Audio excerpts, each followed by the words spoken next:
The Athletic Football Show is presented by State Farm. State Farm offers surprisingly great rates. Whether you're a quarterback who calls plays in the huddle or an armchair quarterback who calls the game from your living room, State Farm has you covered with surprisingly great rates on car insurance. Because like a good neighbor, State Farm is there. Get a quote today. Did you guys know that ticket prices for sporting events actually go down right before the game? They do, and there's an app called Game Time that helps you find the best last-minute deals. You can actually get up to 60% off. They even guarantee the lowest price, or they'll credit you 110%. Crazy, right? But there's more. Right now, Game Time is hooking you up with a $10 credit to try them out. Here's what you do. Download the Game Time app in the Google Play or Apple App Store. Click on the Account tab and then redeem code. Enter The Athletic. Again, that's The Athletic, all one word, and get $10 off your first purchase. This is free money, guys, so don't wait on this because the credit is only available to the first 1,000 people who redeem the code. So what are you waiting for? Download Game Time now. Best seats, lowest price, guaranteed. This is the Athletic Football Show.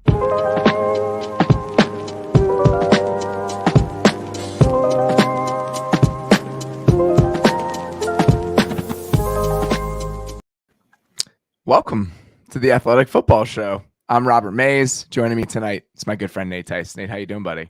I'm doing very well. I realized, it is Halloween and we're not dressed up, which I'm fine with. But it was like, also, I was like, I think that's what you're supposed to kind of do on these things. But it's like, hey, it's a podcast. It's not a visual medium, except for the people listening right now. Well, yeah, I was sitting in my house all day. I'm not going to be in a costume all day. That's when people are like, why are you wearing a hat? Or the questions people ask, like, well, you don't understand the scramble that happens between like when this late games end and when we start this show.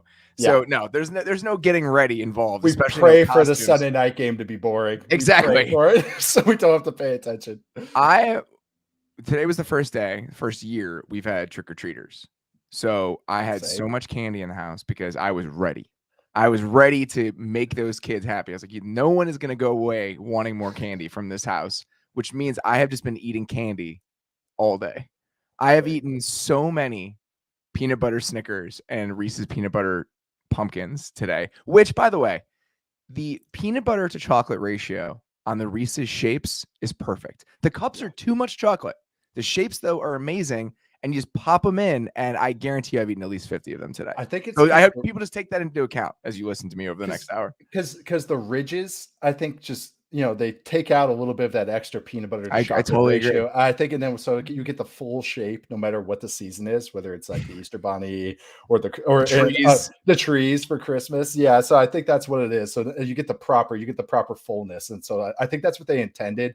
And they're just trying to save money in like 1932, like Hershey's was, and they just chopped out that little part. And so like this is their way of giving back in the holiday season. They're evolving, which they deserve some credit for that. They're getting better. They're progressing. They had a bye week. They adjusted. We're putting off the start of the show because I don't know what to talk about after the week that we just watched. Here's my question. After taking in week 8, who's good? Who the hell is good? Especially in a certain conference. I was just about to say. With that question kind of lingering over us after another wild, kind of confusing week 8, here's how I wanted to do the first 15 for this show, which is the way that we start off every single show. Like an NFL team has the first 15, our first 15 minutes are how we open things. I want to do power rankings for each conference. I want to do the best 5 teams in the NFC and the AFC and see if we can actually do this because I don't have confidence in our ability to pull this off. Let's start, though, with the NFC because in my mind, that's much, much easier to do.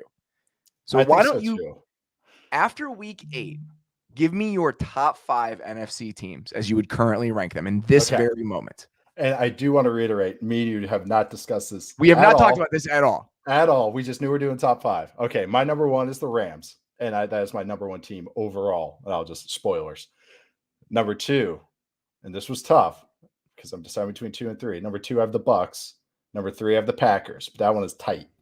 And then I'll go 4 Cowboys, and then I go 5 Cardinals. And then if 6 is Saints is the honorable mention. How about you? This is so fucking annoying.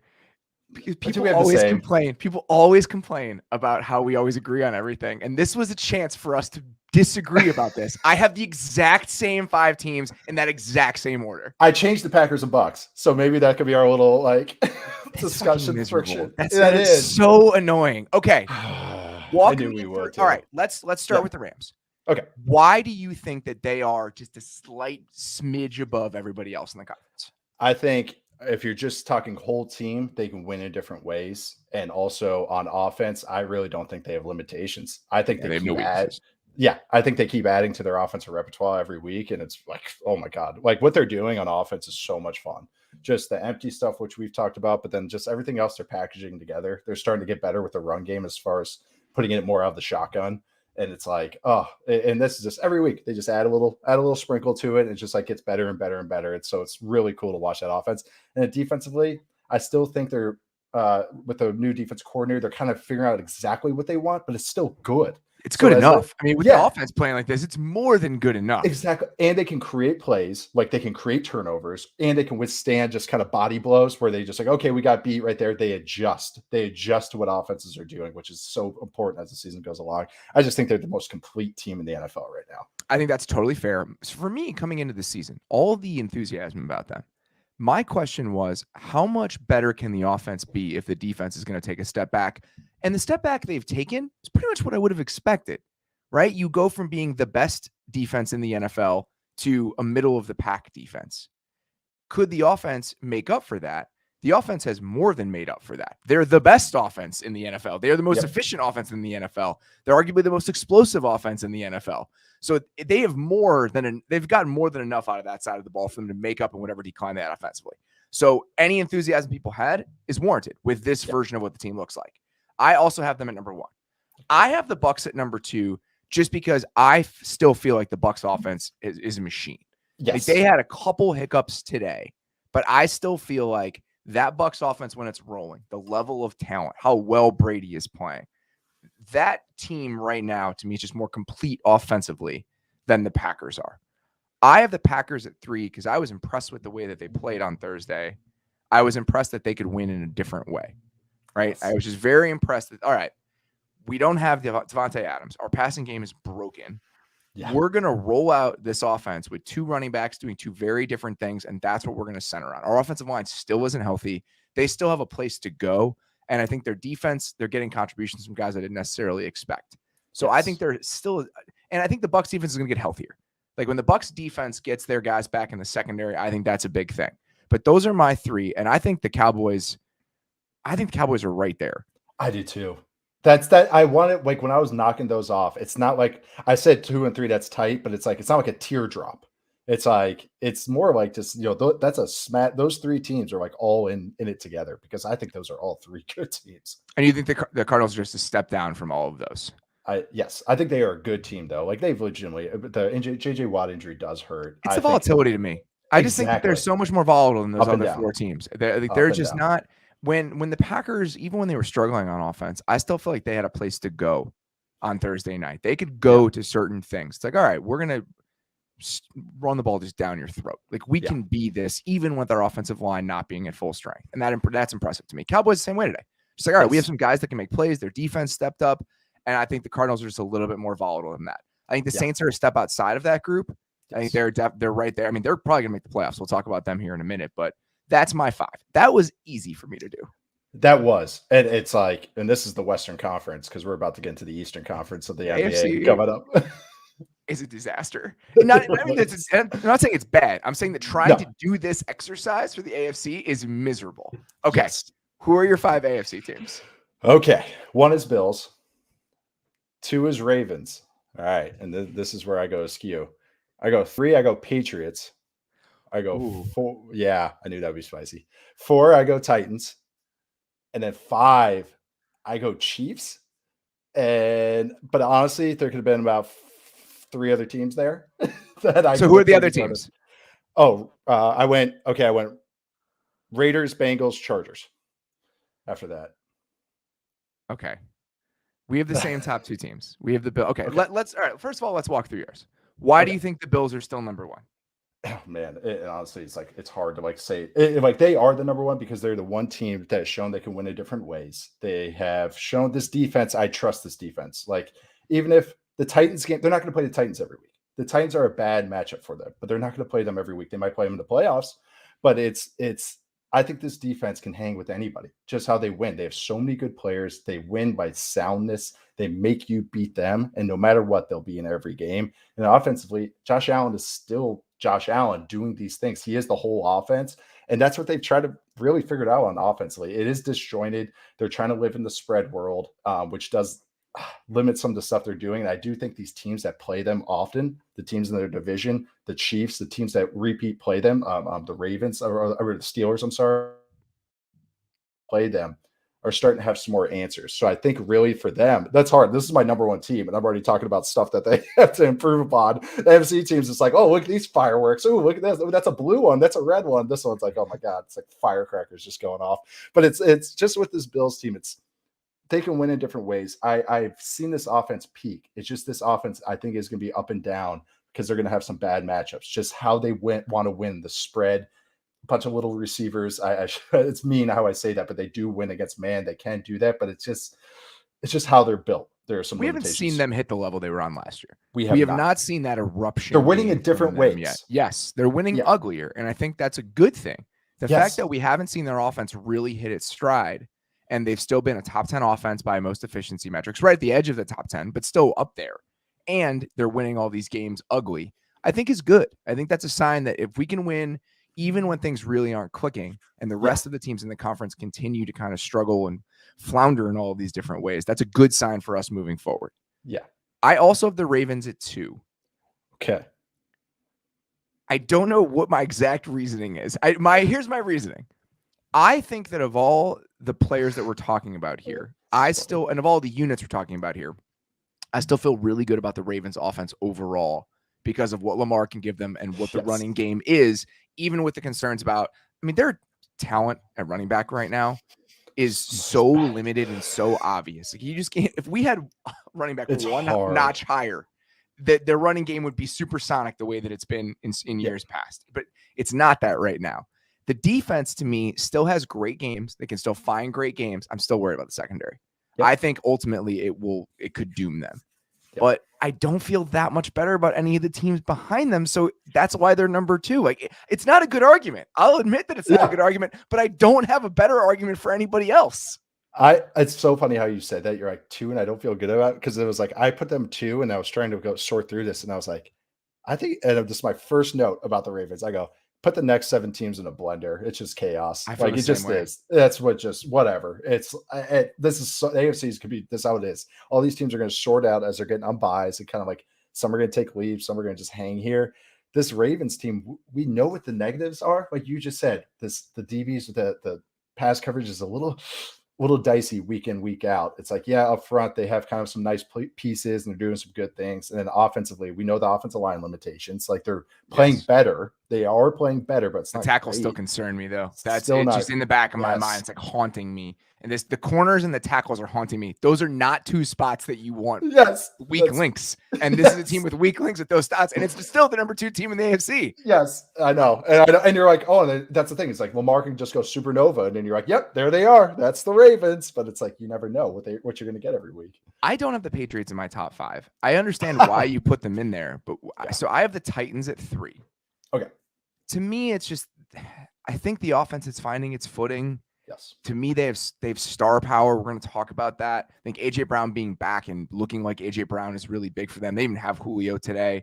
I think that they're finding themselves offensively. They're going to get better on that side of the ball. Their defense, they have a couple guys who continue to make plays.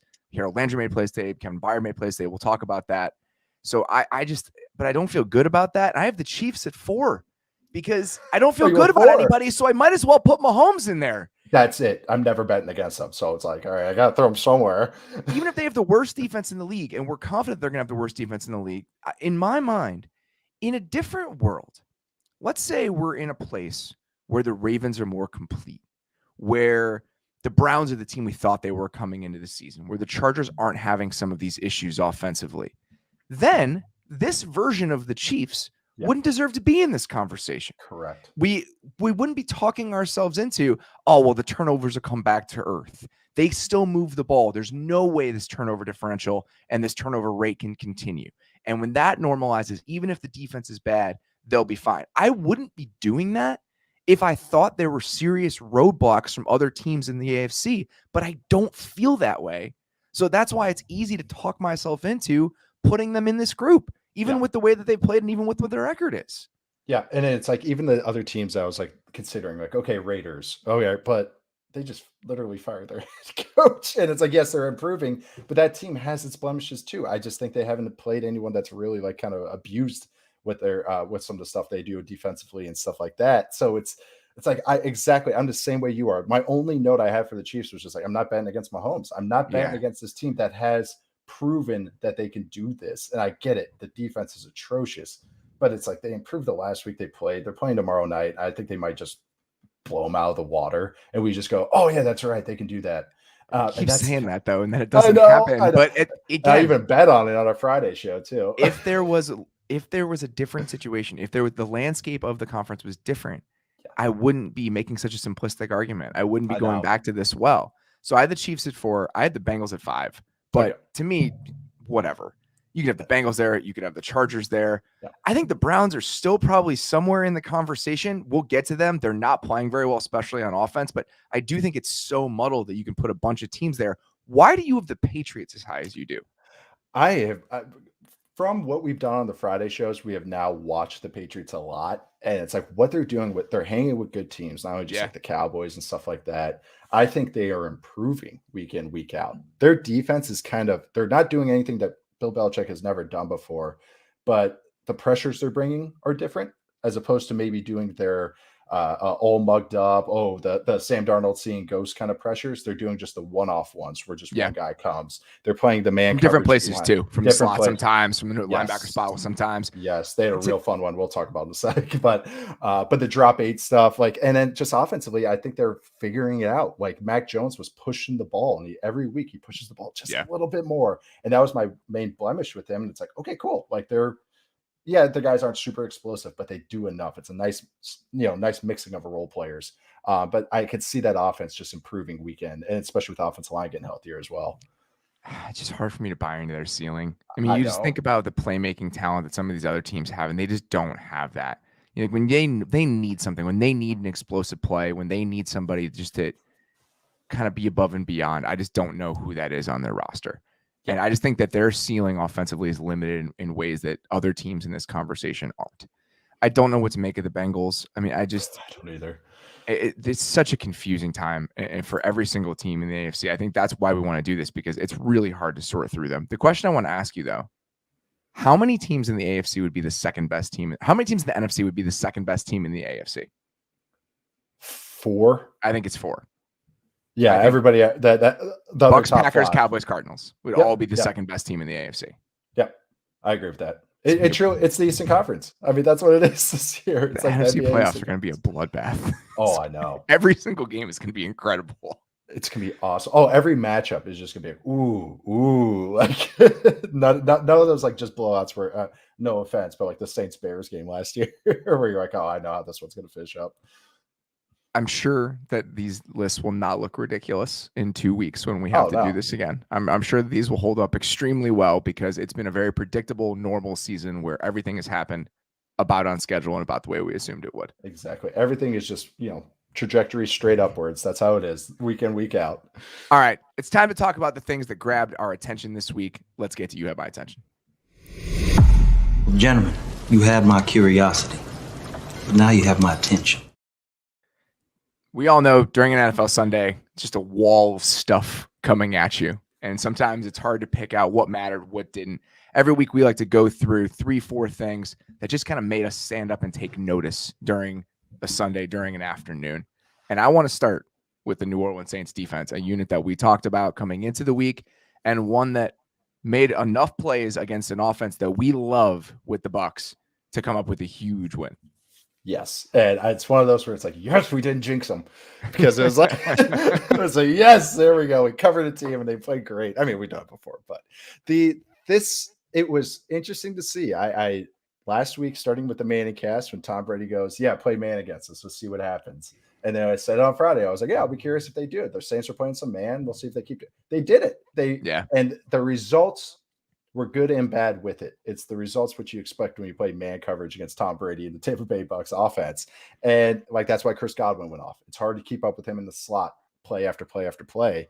But man, they were just doing a nice mix up of stuff. And that's how you have to beat good quarterbacks. You have to mix up what you run. It's really hard to do the Seahawks of the 2010s where you just run the same shit every play. It just is. So you have to have really good players. So like with this with the Saints defense, sometimes bringing the pressure, sometimes going man, sometimes just doing spot drop, sometimes going drop 8, making them just go, oh shoot, 1 to 2 to 3, and getting pressure when they only bring 4 guys. That also helps. Or three, the strip sack on top of it against a Bucs O-line that can kick a lot of teams' asses week in, week out. It's like that really does something. And just how aggressive they were today, like the pick on the ball going to Tower Johnson, who was that? Gardner Johnson. CJJ, yeah. Yeah. CGJ. Yeah. CGJ. Yeah. Gardner Johnson picked off when he was covering Tyler Johnson. But it was like on that one, it was like just a nice like little headiness, and as well as just like the aggressiveness and playing man coverage against this Bucs offense. It was a 4-by-1. You got to make a play.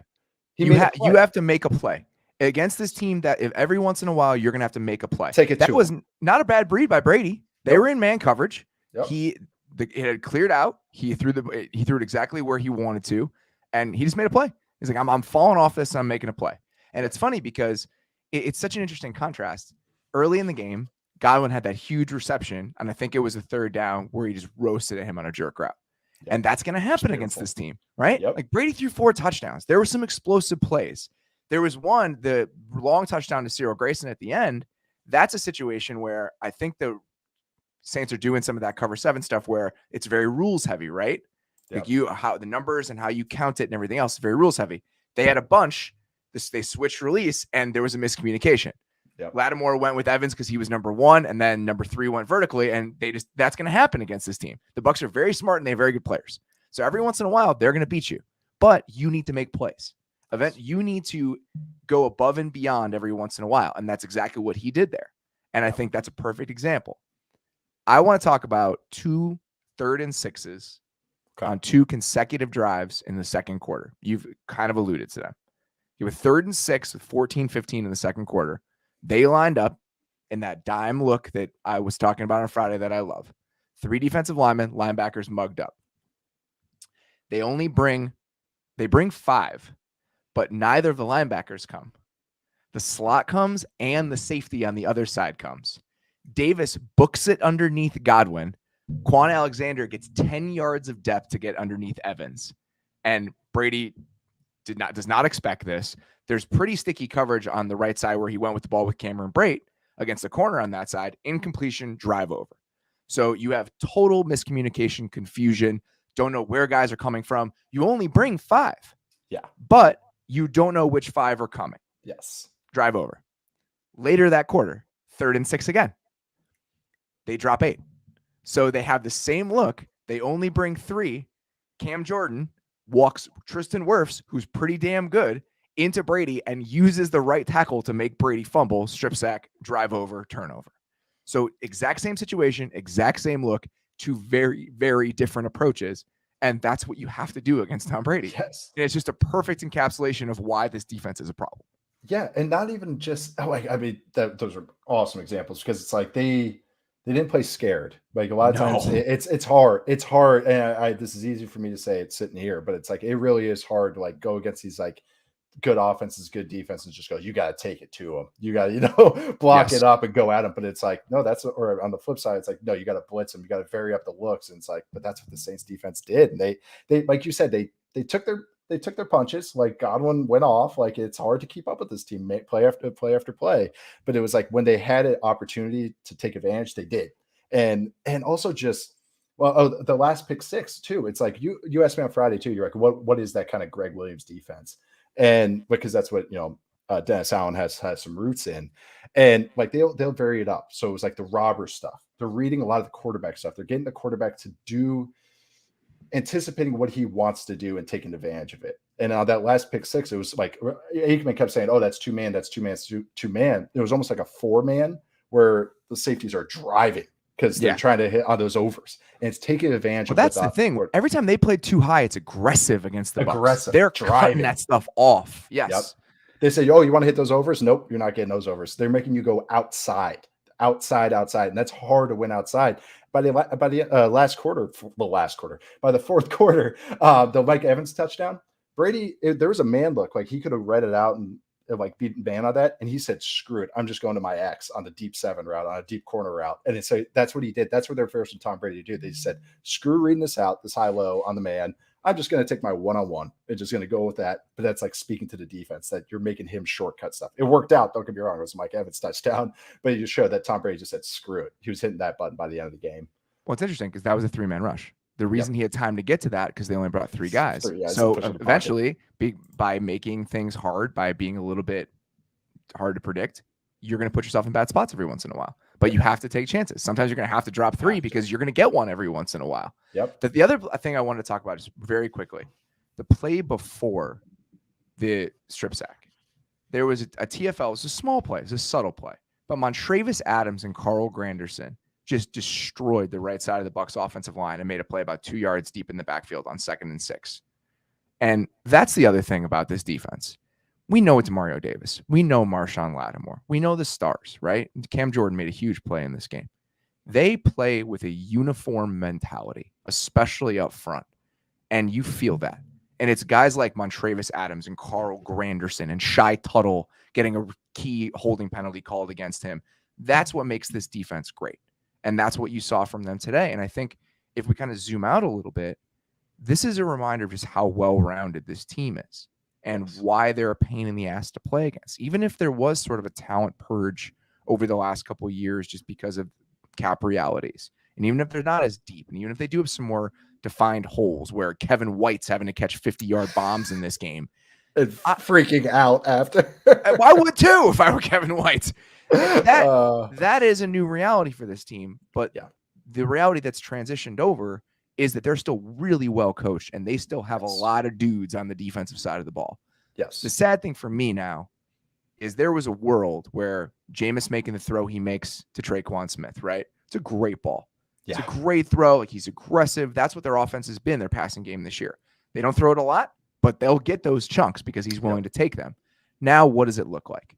Because there was a path for them to be an annoyance in the NFC playoff race, and they're most likely going to get one of those wild card spots. With Jameis removed from the equation, which it sounds like he will be, now what does it look like?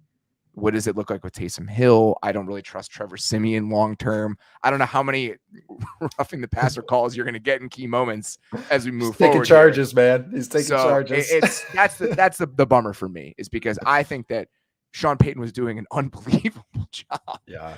And the overall staff was doing an unbelievable job. And now I just think the path forward is much more difficult with concerns about who your quarterback is going to be. Absolutely. I know, just as you're starting to feel good about what the Saints were doing, it's like James goes down and you're like, we might have done the top 5. And you're like, okay, maybe, but it's like now that kind of like, it's hard. Like you just say, it's hard to kind of like fully go like, oh yeah, this team, but they can make some noise, or not make some noise, but they can be feisty. It's really hard to go against this defense that's, like you said, has a mentality of just ass kickers. Like, that's what they are. They just have that mentality of like, we're going to take your head off, but they do it in a very intelligent way. It's really fun to watch. Well, speaking of that, let's get to the Patriots defense, which also kind of garnered our attention. Top 3 in AFC, baby. For the second year in a row, they gave Justin Herbert a lot of trouble. Another tough day for the Chargers offense. In a negative 12.4 completion percentage over expectation today. Oof. It was the 3rd worst mark of the week. Rodgers was 2nd worst. I mean, the passing game for the Packers was not good. Darnold was the worst. So, and it's fine. But it was not a good day for the Chargers. And I think that a lot of credit deserves to be given to the Patriots defense and kind of how they went about this. Yeah, the 4 strong, against the Cowboys ran a couple 4 strong concepts. I've said this like 3 times in the last couple of weeks. Explain what that is. Okay, 4 strong concept is you have 4 routes working to one side. Most route concepts are 3 by 2, or you're going to isolate 2 on the outside and then have 3 in the middle, kind of like as like a triangle, inside triangle read. A 4 strong concept is usually like a 3-by-1 concept with 3 strong, but you just add one more. And more offenses are doing this just to overload a side, break defensive rules, make their guys communicate, especially with jet motions. The Patriots, I've talked about the Belichick defense, and as it's very rule oriented, and they do such a good job with it. But how you kind of get them off put a little bit is kind of just breaking their rules, run unusual concepts, unusual formations, or run usual concepts from unusual formations or unusual looks. Mm-hmm. But against the Cowboys and the Saints, actually, the Patriots were facing these 4 strong concepts, and the Cowboys got them a couple times. It was a drive concept, and drive is a crosser with a dig behind it. It's a little high-low concept you can do, and they got them like 3 times with it. And I was like, oh, man, wow, Patriots didn't have answers. Wow, that's curious. Not really used to seeing that from Bill Belichick. Chargers come out first, 3rd down, 4 strong, try to run a drive concept. There's Kyle Van Noy working from the line of scrimmage, just waiting for Austin Eckler, just like, you coming on a crosser? Come on over, buddy. It's a great example because that ball should have been caught. Yes. But it wasn't easy. They made everything hard today. And you can look at that play and you can think, oh, that's off his hands. Like, come on now. But every single thing was a tight window throw. Everything needed to be earned by that Chargers offense today. Yes. And I thought that's a perfect example. I had that written down as well. Yeah. And I thought there were several moments today. We talked about last week. I was looking for it today because of it, talking about just the inefficiency on early downs from the Chargers and how much their play action game was affected by that. Multiple times today where they're just getting blown up on play action on early downs. I know. And it was a couple different times. And this is a couple different things. So 2nd and 10, with 4:22 left in the first quarter. They run a boot concept. They leave Judon unblocked, which is normal, right? By the way, some people were trying to gaslight me today, talking about boot stuff with Justin Fields. Be like, the reason that the Bears weren't using boots before is they didn't trust their right tackle because the 3rd string right tackle. First of all, it was one game. Second of all, you don't block the end man on the line of scrimmage when you boot. It's the right tackle doesn't seal anything. I was like, am I taking crazy pills? What are you talking about? Bootlegs, like the blocking, I've said this before, but they're called elephants on parade because the offensive line just get to hang out. They just got to trot to the one direction together. The right tackle has nothing to do with sealing the backside in a boot. Nothing. You can seal with someone else. Yeah. You can have someone coming across. There are plenty of ways to do it. The right tackle was not involved. I was like, am I losing my mind? Anyway. So they lead Judon unblocked because that's what you do when you're booting back to the right. But the right tackle doesn't sell it at all. Norton takes one step and then sets up, right? You got to wash that thing down. Second, Herbert takes a step and a half, acting like he's going to hand off before he pulls the ball away. Judon sees it. He sees him pull the ball. So obviously he's screaming toward the quarterback. He's in his face instantly. Play gets blown up. Later in the 3rd quarter, 1st and 10 play action, they have Cook on the left side. Judon just crashes inside. Cook does not seal him off. It's another play action throw where as soon as Herbert's head is around, there's somebody in his face. That's the Chargers not executing in those moments. Little details from them are frustrating. Yeah. They are not as precise on offense as I would want them to be. And I think that's just one of their issues. But when you have defensive players and a defense like the Patriots that's going to consistently take advantage of that, you see performances like today. If you give them a window, if you give them those inches consistently, they're going to take them. They're very well coached and they're very good. And I think they did that consistently today. And the Patriots are a defense because they're so well coached and they do all the studies more than anybody. That's what they're famous for, is self scouting and opponent scouting, is that offense that can sometimes telegraph what they want to do. And like the Chargers do vary up their looks, but then there's times where it's like, well, it's hip slot. Here comes a play action. You know what I mean? It's like you can. This is a defense, that was the Cook play. That's exactly what they were in. Both tight ends to that side. Yeah, and also other things too is why our frustration a little bit sometimes with this Chargers offense is, or mine too, is quick game, and quick game is fine, but they have sometimes a little too much desire to run it a little. They lean on it a little bit too much more than I would like. With a quarterback like Justin Herbert that could push the ball, and you know what the Patriots did today? They dropped 8, and dropping 8 is a great counter for quick game because you just put bodies in the lane. It's like playing against a 2-3 zone. You have to be precise, and they are not precise right now. You have to beat if you don't know where, especially with that 8th dropper is coming from, whether it's the edge or if it's a D tackle or if it's a linebacker, whatever it is on the personnel, it can really mess with those quick game because you're like, okay, I'm throwing stick here. Why is the end underneath there? Oh, shoot. And guess what? Quick game is very quick, 1 to 2, and then you have to scramble and break contain. That's why Herbert, you saw a couple times, like trying to create a throw. is because that it gets squeezed, and that's what you have to do. You have to create a throwing lane. Dak did a great job of it a couple of weeks ago or last week, a couple of weeks ago. Oh my God, it's all blending together.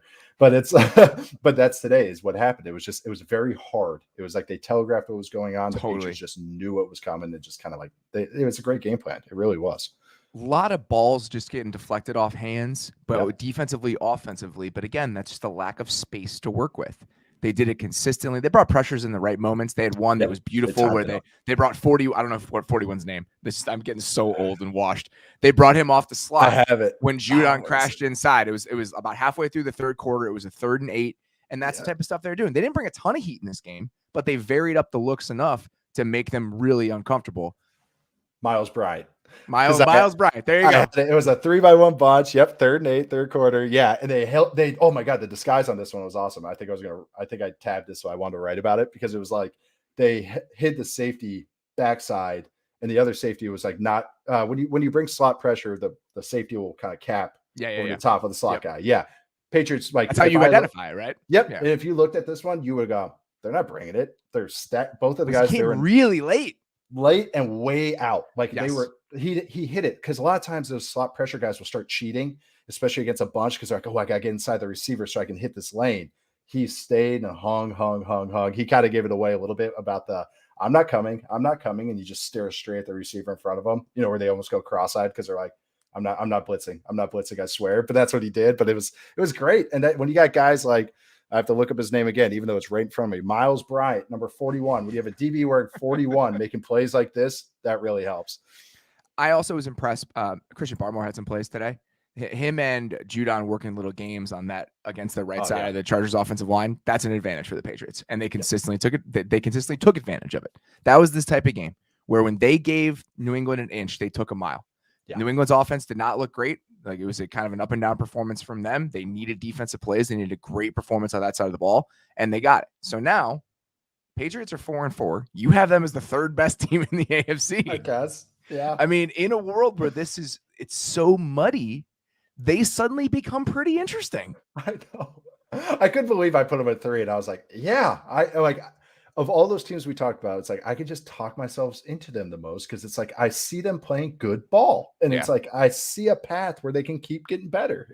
And that's what you want to see from a team at week 8 right now. And they have the tiebreaker over the Chargers now, and all those. I mean, those teams kind of bunched together there with 3 losses, 4 losses. I can understand how you can talk yourselves into them. All right, let's get to our next one here. AJ Brown, you have my attention. Oh, boy. 10 catches, 155 yards, and a touchdown. Here's why it mattered to me today, and here's why I wanted to point this out. I thought that today was a day where the Titans' star power really shined through. They didn't play well. They were down 14-0. They had some really bad turnovers. They had, also some bad breaks, multiple deep pass interference penalties again for the Colts. It's the best thing they do on offense. It's a great offense, and the Eagles still do it too. So it must just be something in the water in Philly. So it's this very uneven day for the Titans, and they leaned on their best players. The touchdown that AJ Brown scored is, to me, like the perfect AJ Brown play. Super, super heavy. He's the only receiver on the field. Yeah, he's working outside against the corner, very physical, gets some separation, but then in this tightrope walk down the sideline, manages to turn what should be just like a 10-yard, 12-yard catch into a 57-yard touchdown because he's gone. And that's what he does. And I think you saw today the type of complete player that he is. And like I mentioned before, that's what this team has, right? Like even if we have a little bit of concerns about their defense overall and the holes they have in the secondary, Byard sealed the game today. He's been great this year. Harold Landry had a drive-ending sack today on a stunt where he's just as a looper making just explosive on a stunt to like finish off a drive. That's what they have right now. They have like 6 to 8 guys that are really, really good players, and they're showing up for them right now. For them to win this game when they were down 14-0 and when Derrick Henry averaged 2.6 yards per carry, that's impressive to me. I said, I had a note. I said, it's the brute force offense because it's just our best players get the ball and then we just spam the hell out of it. It's like when you create a player in a video game, like in Madden or NCAA, and you're like, my guy's winning the Heisman. So I'm going to make sure he just gets 35 targets every single game. That's what this offense does. And it's like, yeah, that's go for it. If you can do it, go for it, because that's what good football is, right? It's just taking advantage of matchups. And really, that's what AJ Brown is becoming more. Even in my head, sometimes I'm like, oh, he's the inbreaker runner. He catches yak, and then he just goes in. He goes after that. But he's becoming such a complete receiver. It's just, man, like just today, we look at his catches. He had a field out versus press man, for the touchdown. He has a dig from the number 2 spot against press man. So he has an inbreaker and an outbreaker right there, both first press man. He has a short comeback from the outside. So he's running comeback routes now. He has the out from the slot against press man, against naked. Like, he's winning from the outside and inside, giving you yak ability afterwards. And then he's already had proof this year where he's, dunking on guys in the red zone on fade balls. Okay, that's complete receiver. Like, it's like, I mean, that's literally all 3 levels. He can create yak and he can win in the red zone. That's a complete receiver right there. And he can block because he's big. It's like the only comparison I have for him, because it's so hard receiver wise, is more like Charles Barkley in basketball, where it's just like, when Charles Barkley would get a rebound and just barrel down, that's what he is with the ball in his hand. He's just a force of nature that plays bigger than what he is. That's what AJ Brown is. I'm so glad you mentioned the slot stuff and where he was lining up, because he's just attacking teams from everywhere. When we did our the uptick. And you saw that at the end of last year when he was working against Marlon Humphrey in that wild card game. Yeah. When we did our non-quarterback draft earlier this year, I had him in like the top 5. It was a lot of it was based on that game. It's like, this is where we saw him going, where his ability to kind of do all of these very refined, nuanced receiver things from every single alignment, combined with this force of nature ability that he has, makes him terrifying. And I think that you saw that today. And I am glad that we have the full version of AJ Brown back after what the start of the season looked like. The other guy I wanted to injuries. Yeah. And yes, whatever, going to Chipotle and hamstring injuries. I want all of that out of my life. I want this guy every single week. The other guy I wanted to mention was Keith Carter. If we're talking about people to mention people to pay attention with the Titans, he's their offensive line coach. Yeah. And the reason I wanted to mention him is because this team has gotten really good play out of David Quisenberry as their full-time right tackle this year. He played 6 games last year as a starter because they were hurt along the offensive line last year, but we never talked about it. Yeah. We never mentioned how many issues they had and the rotating door they had at tackle last year, because it was never a problem. The fact that this team has just gotten consistent play from whoever they seem to put out there over the last few years and has survived offensive line injuries in the way that they have, I think that's really impressive. Like, that's a topic of conversations for most teams when they have to endure those sorts of injuries. It has not been with them. And Quisenberry is just somebody I noticed again today. It's like, God, he's playing pretty well. And the fact that they're just throwing him there, and they have a guy they drafted in the first round at that spot, it flames out, and we don't talk about it because it's not a weakness for them, I think is a testament to how they've been able to develop that group as a whole. Especially how down the field they attack. It's not like they're running quick game 20 snaps a game. And so the ball gets out. That's why they don't have any pressure. It's like, no, they attack down the field. So I completely agree. I think, that's such a great point, because it's just, we do not talk about when they've had injuries. Tyler Lewan's been banged up. I mean, it's just like, and it's like, they're still like, they managed to get that stuff done. It's like, that's supposed to be a star for them. Like you just said, it's just like, and they get these guys that just come in and play well. And they don't all have to be stars, but they just play competently. And that speaks to coaching. When everyone has good eyes, backups are coming in and they know what to do. They're pointing. Usually that's good coaching going on. I mean, that game against Buffalo where he went out and they kept just rolling on the ground. That is very impressive. That is something a lot of teams cannot pull off. Yeah. All right. Are you ready?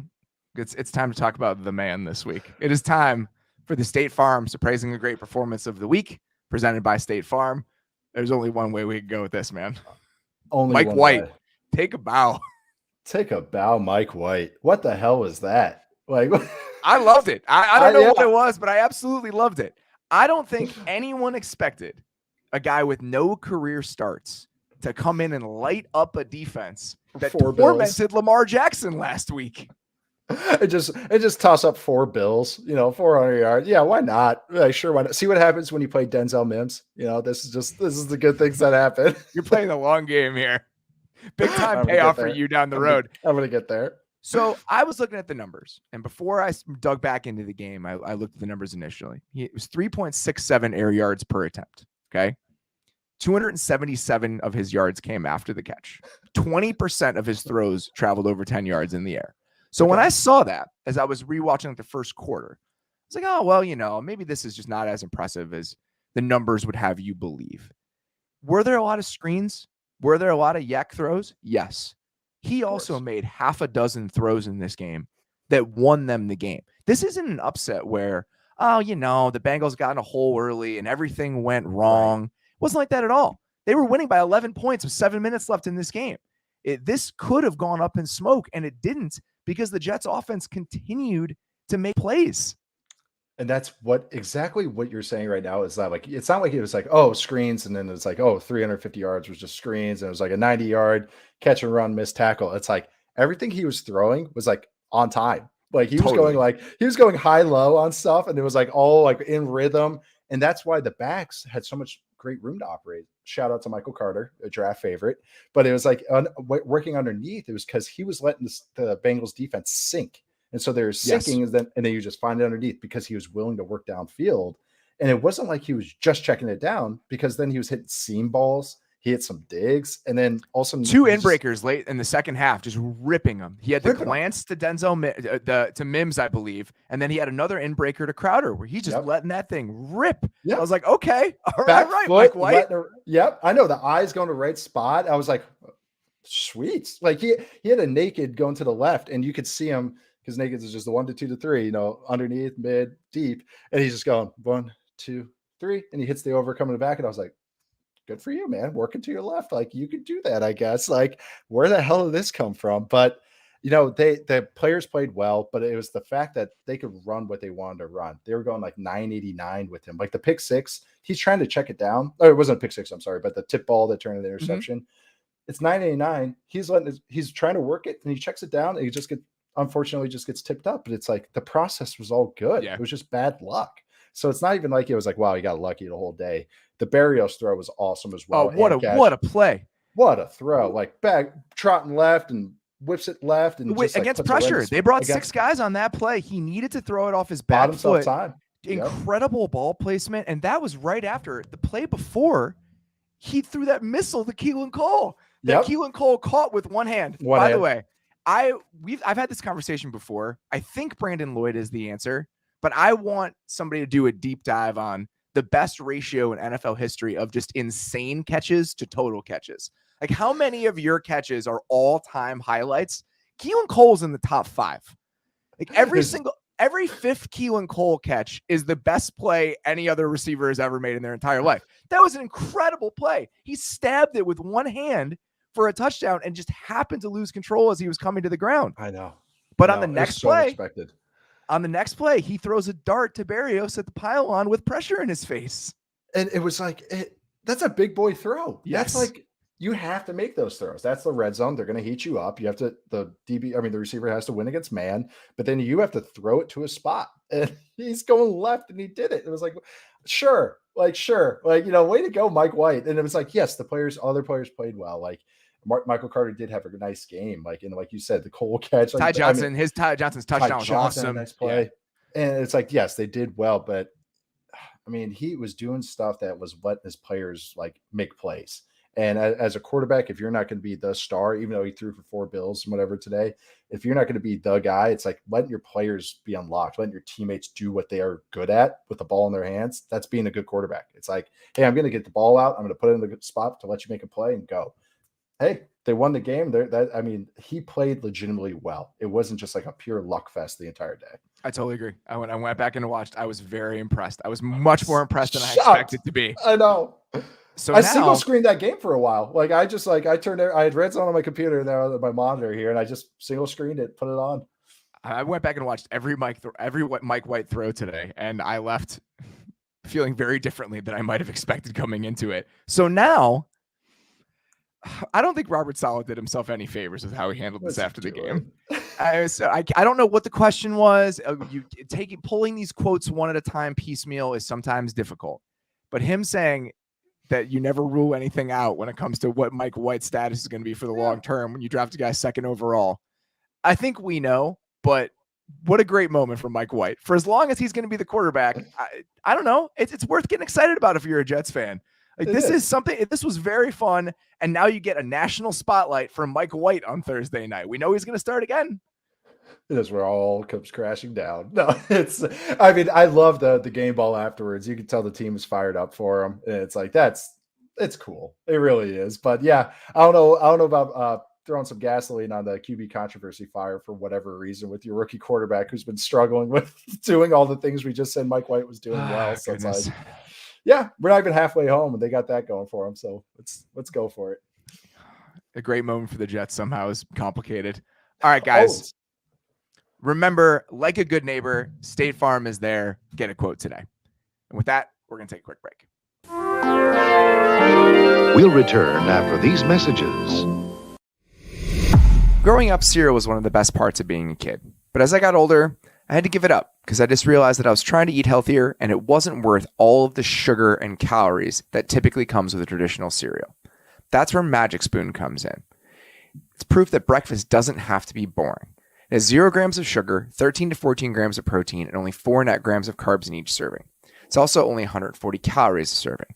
It's keto-friendly, gluten-free, grain-free, soy-free, and low-carb. You can also build your own box of flavors with available flavors to build your own custom bundle like cocoa, fruity, frosted, peanut butter, blueberry, cinnamon, cookies and cream, and maple waffle. Go to magicspoon.com/Mays to grab a custom bundle of cereal and try it today. And be sure to use our promo code Mays at checkout to save $5 off your order. Magic Spoon is so confident in their product, it's backed with a 100% happiness guarantee. So if you don't like it for any reason, they'll refund your money, no questions asked. Remember, get your next delicious bowl of guilt-free cereal at magicspoon.com/Mays and use the code Mays to save $5 off. Thank you to Magic Spoon for sponsoring this episode. This podcast is sponsored by BetterHelp Online Therapy. Check out betterhelp.com/Mays. The best way to think about therapy is through a bunch of analogies. We get our cars tuned up to prevent bigger issues down the road. We get annual checkups and go to the gym to maintain physical wellness and prevent injury and disease. We do chores regularly, some of us do, to avoid a giant mess of a house. Going to therapy is like all of these. It's routine maintenance for your mental and emotional wellness to prevent bigger issues down the road. Going to therapy doesn't mean something's wrong with you. It means you're investing in yourself to keep your mind healthy. BetterHelp is customized online therapy that offers video, phone, and even live chat sessions with your therapist. So you don't have to see anyone on camera if you don't want to. It's much more affordable than in-person therapy, and you can start communicating with your therapist in under 48 hours. Why invest in everything else and not your mind? This podcast is sponsored by BetterHelp, and the Athletic Football Show listeners get 10% off their first month at betterhelp.com/Mays. That's BETTERHELP.com/Mays. Why don't you explain this to me like I am an 8-year-old? All right. Every week, we like to talk about something that needs some explanation, something that the team struggled, a unit struggled. It's like, tell me more about this. Like, how did this actually happen? This was hard to come up with one this week, I'll be honest, because a lot of the teams that fell flat, we expect to fall flat. I don't need to pile on the Falcons at this stage of things. We don't need to talk about the Lions getting blown out by the Eagles, right? Maybe the Vikings might have been the answer to this if we hadn't planned the show before the Sunday night game. But the thing I landed on, just because of the expectations we have for this team, is something that we've talked about a decent amount on the show this year. And that's the Browns offense, right? Yeah. The Browns offense scores, let me look at the number here, which I don't have in front of me. The Browns offense scores 10 points against the Steelers. They lose a game 15-10. This is not the type of team we expected Cleveland to be coming into the season, right? And Baker Mayfield played okay, but I just didn't expect it to look this hard for the Browns offense consistently. When you watch them, it just feels disjointed. It feels difficult. The Steelers defense deserves a lot of credit for that. We'll get into some of those examples, but I just felt disappointed again watching them today. It's like, man, this team is 4-4. They're struggling. I don't really think they have a clear path out of this. Odell Beckham is just a non-factor. They look sloppy at times. I don't know what their offensive identity is. Like they lack flexibility. With the way we talk about other teams and why we think the Bills are the best team in the AFC, or why we talk about those NFC teams in these glowing terms, is because, you know what? We can pivot to this. If we can't do this, then we can do that. And I just don't feel that way about Cleveland's offense right now. And I don't know how to pinpoint exactly why that is, but that's just the overall sense I get when I watch them. It's anytime they're on offense and they're not in heavy personnel, you're just like, ugh. Yeah. When they're spread out, it's like yick. Yick. Yeah, exactly. And that's what you're saying about pivoting to win. That is being a true contender, not just like, oh, we might make the playoffs, but like a true Final Four team is how we have to find a different way to win no matter what the circumstances are, because the weather's not always going to be perfect. The refs aren't going to be always going your way. You're not going to be catching every ball. The blocks aren't going to be always there. You're not always going to be healthy. And that's what just this offense just has like no synergy. It's like run game wise, it's like, yes, it all makes sense when they're in 12 and 13 personnel. Yes, we love it. It looks great. And then as soon as they get into 11 personnel or they start going spread, when it's not the heavy personnel spread where they can get a defensive base, like their kryptonite is sub defensive personnel. As soon as the defense gets a nickel, they're like, we're screwed. Like and it's kind of weird. It's like okay, well, Landry's been hurt, but he's getting healthy. Okay, we got OBJ. He can win one-on-ones, but then if you want to run a quick game, you can't run anything over the short area over the middle. The ball's not going to get completed because Baker's not good at those. Baker is, I'm going to make the joke again, he's Russ without the athleticism. That little area of the field is dead. So what's OBJ best at? Slants, in breakers, where he can run and get away from guys. Baker's not good at throwing those. Baker is an out ball thrower. He is a deep curl, out route, corner ball thrower because he has to see it outside. And so this team is so game script dependent. And that's just kind of what the path they're on right now. It sucks because you love the line when they're healthy and like you like a lot of the pieces, but then it's just like they're just so limited as soon as they have to drop back and pass, as soon as they have to just do anything that's like working the middle of the field. It just feels like it's so hard. I totally agree. And I think that when you watch them, part of me, especially on third down, when you're sitting there, and again, against the Steelers, maybe this isn't the best answer, but just overall, it's like I want to see a stack or a bunch or something. Yeah. But my thought is, and this is just me reading into it, I think they believe he needs it spread out so he can see it. And so if your quarterback needs to see this a certain way, and that doesn't allow you to create separation for your receivers, you kind of run into this static world on third down where it just feels so stagnant and flat all the time. And that's what it felt like again today. And then you combine that with them getting whipped up front in a way we don't normally see. Yes. Right. Losing Conklin early in the game and coming into this, it would have been better if he hadn't even played, because then at least you have a baked in plan for how to help out your right tackle. But now when you do it midstream, they have Hance. Blake Hance one-on-one. Is that his name? Yes. I think so. They have Blake Hance. It is. And he's been great in the run game, by the way. He is there. They've been able to run the ball consistently, even with him in the game for the last couple weeks when Wills has been out or when Conklin's been out. He's been very good there. But he can't block TJ Watt one-on-one. And that's not his fault. But having to kind of adjust to that in the middle of the game is difficult. That came up a couple times. The Steelers' interior of their defensive line was awesome today. Like Chris Wormley and guys like that. Obviously, Hayward's a great player, but just the amount of control they had where they're playing head up, controlling guys, not allowing any movement side to side. It was very, very hard for the Browns to run in this game. Yeah. And when you're not winning up front and when your passing game is as lifeless and stagnant as theirs tends to be, you run out of advantages. And I think that's exactly what we saw today. And the reason I want to talk about this and the reason I kind of back to this is I just don't know what they do now. Like what is the path out of here this season? Because our expectations for them were so high coming into the year, and it just feels so hard for them right now.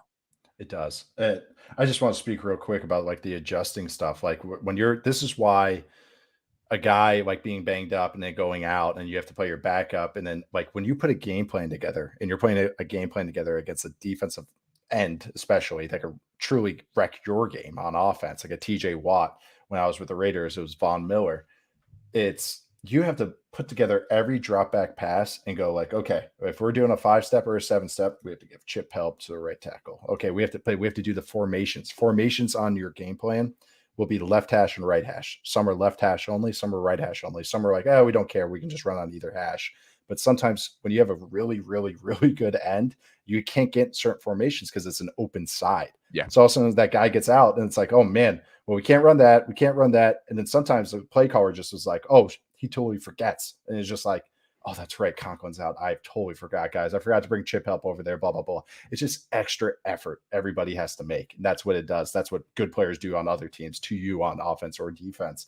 But this offense, it's all the negatives from last year. It's just like almost like it's like times 5 now. It's like they're bad. It looks even worse now. It's every time they drop back when there's not that play action, it's not some half roll shot play or anything where it requires some high low over the middle. Everything's a one and done read. And it's not like where it's a one and done read where it's like, okay, here comes some fun creation. It's like panic time. It's so panicky. Watching Big Ben and Baker today was like, this is not fun. Quarterback it's crazy play. how different it felt watching Mike White compared to watching Baker Mayfield. And that is so terrifying. Right. It's like it's playing. There's breaking contain and being chaotic like a Josh Allen, but it's like planned chaos. It's organized chaos where it's like he's still in control. Like he's understanding, okay, this is what I'm doing. I'm still on a clock. And he's worked to get to that. He's also a supernova of talent. But that's what, hey, big athletes, man. But that's the thing with a Baker. He comes out, it's like his head's going every which way. The ball's getting pumped 15 times, and he's not athletic enough to do that. And the fact that he hasn't realized what his own ceiling is, self-awareness is such a skill. Knowing how you win as a player is such an ability, mentally and physically, just knowing that. And the fact that he doesn't understand that's not what I am with a banged up shoulder on top of that, it's like, come on, man. Like, you gotta get that clock churning, but get in the playbook and understand what's 1-2 on this play, because it's just everything seems so panicky as soon as the training wheels come off, which is scary. When things get muddy quickly for them, he starts to disintegrate. And that happened a lot today. Yep. 96, whose name I don't know. I'm really bad with names today. 96 got like instant penetration on a couple pass plays. And as soon as it gets a little bit skittish, the play is over.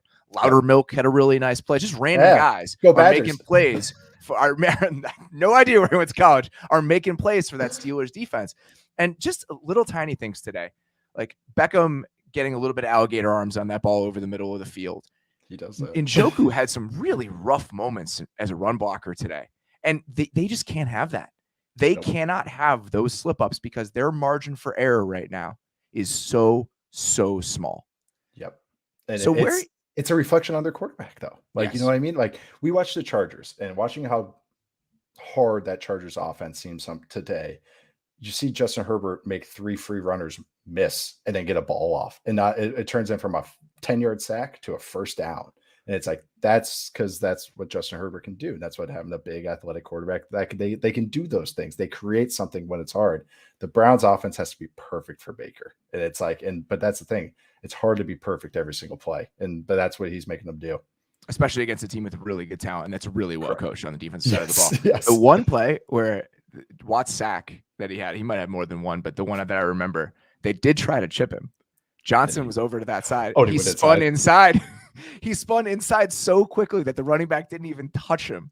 Yep. And there's nothing you could do about that. No. You're accounting for it and you still can't do anything. The right tackle was setting slow because he knows he has outside chip help. So he's setting slow and he still got beat inside. It was like, yeah, that's just a talent gap right there. That guy's an alien from another planet. So where are you at on the Steelers right now? Because it just feels like their defense is going to be able to keep doing this for them. And I just have zero faith in their ability to move the ball. And you can only win so many games 15-10 when Jarvis Landry fumbles at the end, and you probably could have lost a bunch of different times. The fact that the score was 15-10. Oh yeah. They ran the fake kick and Boswell got his smoked on it. Oh man. The history of specialists getting lit up in in Steelers Browns games is storied at this point. Punters getting kicked in the face. Yeah. Kickers getting lit up on fake field goals. No specialists are safe in those AFC North battles, man. It's like everybody, it's the new black and blue division, man. It's like even the kickers and punters are fair game. But I think as the Steelers as a whole, it's kind of, as much as I love their defense, it's just always just gonna be like I see Big Ben just being Big Ben. And it's just I can't checking down 2-point conversions. Dude, what was that? Just sail it. Hit the crossbar. Play a game with yourself and try to hit the crossbar. It was absolutely incredible. Like in 1.5 seconds too. Zero downside. And just checking it down. Just 10 yards short of the sticks on a 2-point conversion. So how am I on the Steelers? Yeah, right there. That play is how I am with the Steelers. It's like they're feisty. Their defense is gonna kick some ass this year. Like their defense is legitimately fun to watch. It's just that as long as Big Ben's back there, they are limited. One other thing I wanted to mention, the Browns on fourth down this year, it has been nightmarish. Yeah. They are 7 of 17. I think they're 7 of 18 on fourth down this year after this game. They're 23rd in EPA per play on fourth down. They go for it as much as any other team in the league. They've been miserable on fourth down this year. And I think it's starting to make them a little bit apprehensive about it because they had a 4th and 1 from midfield and they took a delayed game and punted. You did not see that from them over the first 7 weeks of the season. He has been steadfast about committing to, we're going to do this. We're going to keep going for it. And I think not getting that 4th and 1 early in the game, Bryant, they had it blocked up. They had Bryant as a fullback in the backfield. He was leading up on the linebacker, just completely whiffs. Should have been an easy, 1 or 2 yard gain. Keep going, drive. And he just totally, and that's what happened today. They just had so many plays like that where it's Njoku missing a block or Bryant missing a block or Jarvis Landry dropping a ball or just a ball off of Rashard Higgins' hands. It just feels hard for them right now. We talk about what good teams and bad difference. They're not a bad team, but difference between the good teams stepping up is those role players. Those role players step up. And not only are they're at least average or net neutral when those role players are negatives. And it's okay. 1 or 2 can be because there's a bunch of role players on your team. But when you need those role players to be positives. And if they're negatives for you, that's when it's like, oh boy, that's really hard. Because then it requires your stars to step up. And then you look at this Browns team, you're like, who are the stars on offense? Other than, of course, Nick Chubb. But that's it though. I mean, he is the only guy on that offense playing like a star. Yeah. And I think that's a really big deal. It is. When you have other teams in the AFC and other teams just period that have like the Titans, for example, right? Yeah. The Titans have real star power at several different spots. And it just doesn't feel like the Browns have that right now. They don't have an AJ Brown. And I think that we could see some changes for them in their wide receiver spots. I think that's what could be coming because the way that things are currently constructed right now, it's expensive and it is not really working. All right, we're going to take one more quick break and then we're going to decide who's got the belt this week. We'll return after these messages. Today, many small business owners are busier than ever. Time spent searching for and interviewing candidates can take time away from managing and growing a business. That's why LinkedIn Jobs has made it easier to get the candidates worth interviewing faster. And it's free. Create a free job post in minutes on LinkedIn Jobs to reach your network and beyond to the world's largest professional network of over 770 million people. Focus on candidates with the skills and experience you need. Use screening questions to get your role in front of only the most qualified people. Then, use the simple tools on LinkedIn Jobs to quickly filter and prioritize who you'd like to interview and hire. It's why small businesses rate LinkedIn Jobs #1 in delivering quality hires versus leading competitors. LinkedIn Jobs helps you find the candidates worth interviewing faster. Did you know that every week, nearly 40 million job seekers visit LinkedIn? Post your job for free at linkedin.com/maze. That's linkedin.com/maze to post your job for free. Terms and conditions apply. When the moment for intimacy arrives, you need to be ready. Roman ready. Whether you've been in a relationship for years or just getting started, having the confidence that comes from preparation means you're free to enjoy the moment when the moment comes. The truth is, ED is really common. In fact, 52% of guys aged 40 to 70 experience some form of erectile dysfunction. Go to GetRoman.com/maze now to speak to U.S. licensed healthcare professionals about your erectile dysfunction and get $15 off your first month of treatment. Roman Ready is confidence personified. It's the self-assuredness that comes from knowing you prepared yourself for the moment when intimacy arrives. With Roman, you can get a free online evaluation, ongoing care for erectile dysfunction, all from the comfort and privacy of your home. The whole process is straightforward, convenient, and discreet. Getting started is simple. Just go to GetRoman.com today, and if you're prescribed, get $15 off your first month of ED treatment. Make sure you're ready to have confidence and control this fall. Roman Ready. All right, it's time to decide who's got the belt for week 8. This was a hard one. There weren't many clear options. I'm going to give it to Amari Cooper because he made 2 monster plays at the end of that game from the Titans or from the Cowboys. And I don't know if they win that game without either of those catches. And I think it's an indication that this team has, again, star power on it. Even without Dak Prescott, they have a guy like that where it's like, all right, you know what? Our receiver is going to take over in the most important moments of this game. And they win a game they probably shouldn't have won with their backup quarterback. And now they just keep on rolling. I can't believe I just keep peeking at that score as we were getting ready. And I was just like, like they're still in it. Yeah. Cowboys are just still in it. I just kept peeking like a couple minutes, watch a game. I was like, oh wow. And I had the game muted for a minute as I was typing stuff up, and I was like, oh my god, they're about to win. And it was Amari dunking on him in the red zone. And that's exactly what it was. He dunked on him. That is I'm just gonna go up and get this ball. It was an incredible play. It was pure. It was like he knew he was gonna do a pre-snap. He was like, I'm dunking on you right after, like as this play is about to break. And with Amari this year, it happened a little bit last year. It was almost like this belt could go on to CD Lamb as well, or like a tag team titles with those two, because what they're doing with Amari, kind of using him as a Z going inside and out. And Amari's on the all time. Yeah, right. But Amari's on the all. He's on the you don't realize how big he is squad. Like we're gonna have a good name for it. But he's more than you think All-Stars.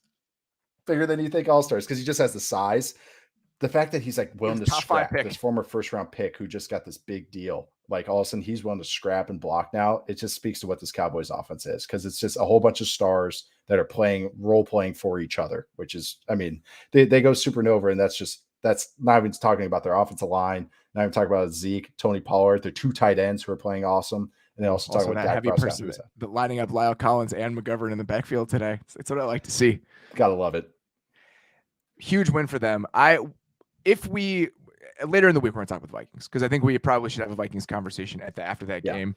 We also are going to talk more about the Eagles. We didn't talk about that game at all today. Ben Solak is going to come on the mailbag tomorrow. So we're obviously going to do a lot of Eagles chatter. So please send in your questions either by email at athleticfootballshow@gmail.com or give us a call. Leave us a voicemail, 872-222-7073.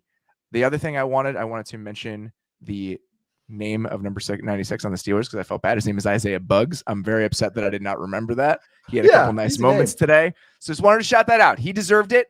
The entire Steelers front deserved it. So I wanted to give them their proper due. As always, guys, we really appreciate you guys listening. Please check back this week. Again, we will record the mailbag tomorrow. That'll be running on Tuesday with Ben. We'll have Mitchell Schwartz for you this week. Bill Barnwell is going to be coming on the show on Wednesday to do a mid-season sort of check-in. So please come back and check all of that out. In the meantime, please rate and review the podcast on your podcast platform of choice. I would sincerely appreciate that. Please subscribe to The Athletic. It's theathletic.com/football show. Please go check out Nate's Substack, Silent Count. He's doing something every single week that is worth reading. If you are not reading that, I highly encourage you to do it. For now, we're going to say goodnight. Appreciate you guys listening. Happy Halloween. We'll talk to you later.